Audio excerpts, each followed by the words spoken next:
खुलुमबाय नोंथांमोननिसिम जों जोबोर गामिनि नैबे सातनंमालि गामिनि जानानै आरो नैबे हालामनि जानानै जोबोर गोजोननाय मोन्दों। दिनै जे जोंनि बेयाव उदालगुरि हालामनिफ्राय UPPL दोलोनि जोंहा बिजाथि जानो गोनां रुजुगोरा मोसाहारिनि बेयाव नुजाथिफैबाय।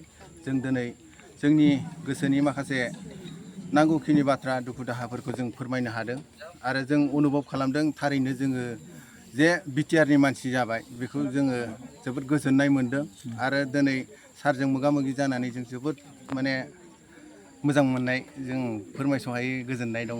जोंनि हारिनि थाखाय माखासे हा हुनि जेंना जेंगोनानि थाखाय आरो जोंनि गामि ओनसोला डेभेलप जानांगौनि थाखाय जोङो अरायबो UPPL हान्जाखौनो हास्थायगोन आरो कामना खालामगोन। जों जेब्लायबो सापर्ट होनानै जों देरहासार खालामनो नाजागोन।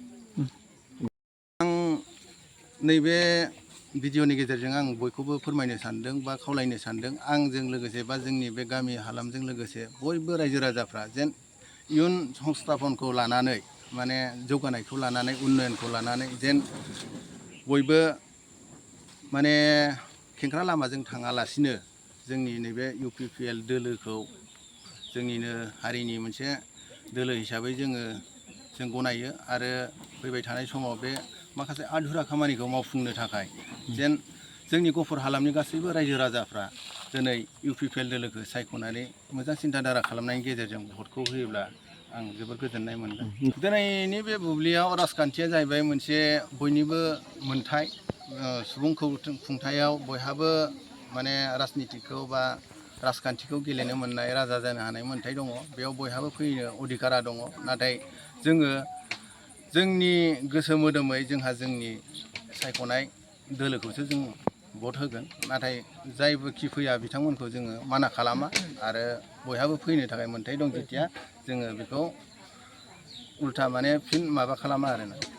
आं बेखिनि बाथ्राखौ बुंबाय। नंगौ जोङो नोंथांमोननि सोंनायनि फिननायखौ ओरैबायदि होनो लुबैदों एबा होनांगोन। बे जिथु बिटिआरआव हाबनाय जोंनि बे गहपुर ओनसोलाव जोंनि गामियाबो हाबदों आरो लोगोसे बेवहाय माखासे गामि हाबबावदों जोंजों लोगोसे जोंथ' बिराद गोजोननाय मोन्दों आरो खारन जोंना FRC हिसाबैसो हाबनाय जादों।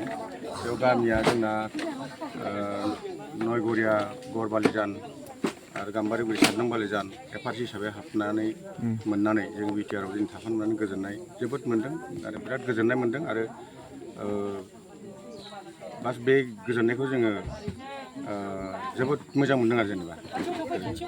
फैबाय थानाय जे बिटिआर इलेक्सन 2025 मायथाइनि बेयाव नोंथांमोना सोर सरकारखौ लुबैयो?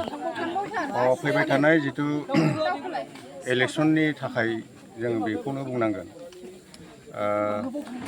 फैबाय थानाय इलेक्सनाव जितु जों बिटिआरआवसो होनो मोनसिगोन नालाय इलेक्सनखौ जोंनाथ' पन्सायतनिफ्राय जोंखौ दाननाय जाबाय पन्सायतआव गैला जोङो दा गतिके दा जोंनि बे एरियायाव बे गहपुराव जेसेबां बिटिआरआव हाबनाय खामानि मावदों बेखौ जोंना UPPL दोलोनि प्रमद सारानो मावदों।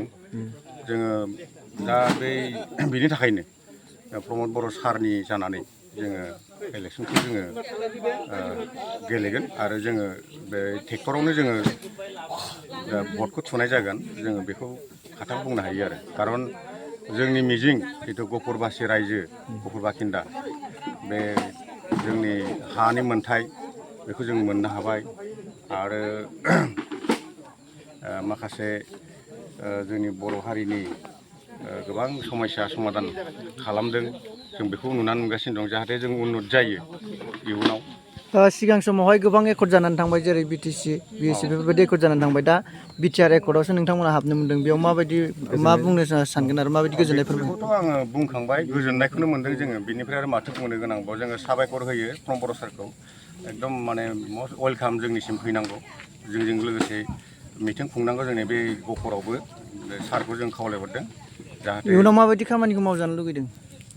जोङो बे हाखौ जोंनि बे जिथु बिटिआरआव हाबनायजों लोगोसेनो जोंनि बे हाया जोंना दा FRCआव हाबदों नंगौ नाथाय इयुनाव जोंनि सेटेलमेन्टनि थाखाय बिथाङा जाहाथे मावना होयो लेन्ड सेटेलमेन्टखौ जोङो फुरा आबुङै जों मोनफुङो बिनि सायाव जोङो दाबि थागोन डिमान्ड थागोन आरो माखासे बिटिआरआव हाबै ओनसोल दंबावो गामि एरियाफोर बेखौबो लांफाबावगोन मोजाङैनो आं बेखौ खावलायहरदों आरो